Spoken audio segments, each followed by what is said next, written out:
আপনি কি জানেন টিকিট ক্যান্সেল করলে কত টাকা কাটে, আর কখন ক্যান্সেল করলে পুরো টাকাটা ফেরত পাওয়া যায়?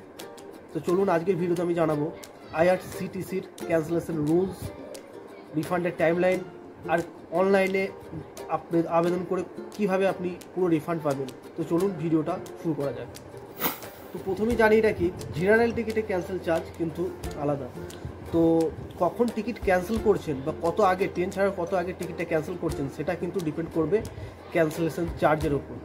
তো আমি উদাহরণ এখানে বলছি, যদি 48 ঘন্টা সময়ের মধ্যে আপনি যদি 48 ঘন্টার মধ্যে যদি ক্যান্সেলেশন করে থাকেন, তাহলে কিন্তু ফার্স্ট ক্লাস এসিতে 240 টাকা চার্জ নেবে, সেকেন্ড ক্লাস এসিতে 200 টাকা চার্জ নেবে, এবং স্লিপারে চার্জ নেবে 120 টাকা।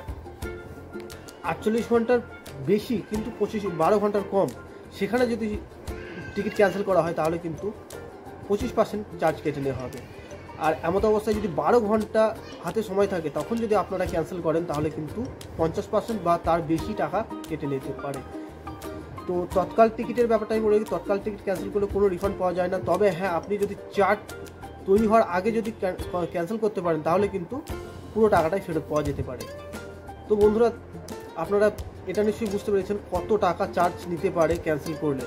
কিন্তু ক্যান্সেল করার পর যে রিফান্ডের প্রসেসটা, সেটা কীভাবে আবেদন করবেন, তো চলুন সেটা আমি বলছি। তো প্রথমেই আপনারা আইআরটিসির ওয়েবসাইট বা অ্যাপ খুলে নেবেন। অ্যাপ খুলে নেওয়ার পরে যেই টিকিটটা আপনি বুক করে রেখেছেন, যেটা ক্যান্সেল করবেন, সেটাকে সিলেক্ট করুন। সিলেক্ট করার পরে ক্যান্সেল করবেন। ক্যান্সেল করার পরেই দেখবেন যে ওখানে সাকসেসফুলি ক্যান্সেল দেখাবে। ক্যান্সেল দেখালে কিন্তু যেই পেমেন্টের মাধ্যমে আপনার পেমেন্ট করেছেন, সেই পেমেন্টের মাধ্যমে, অরিজিনালি পেমেন্টের মাধ্যমে 5 থেকে 7 দিনের মধ্যে অটোমেটিকলি টাকা কিন্তু রিফান্ড হয়ে যাবে। এরপরে যদি না হয় রিফান্ড, তাহলে কি করবেন? তাহলে আপনারা 7 দিন পেরিয়ে গেলে যদি না হয়, আইআরসিসি ফিডব্যাক সেকশনে গিয়ে কমপ্লেন করতে পারেন। এছাড়াও যদি না হয় তাহলে কিন্তু 139 নাম্বারে কল করে আপনারা কিন্তু কমপ্লেন করতে পারবেন। তো আশা করি ভিডিওটা আপনাদের উপকারে আসবে।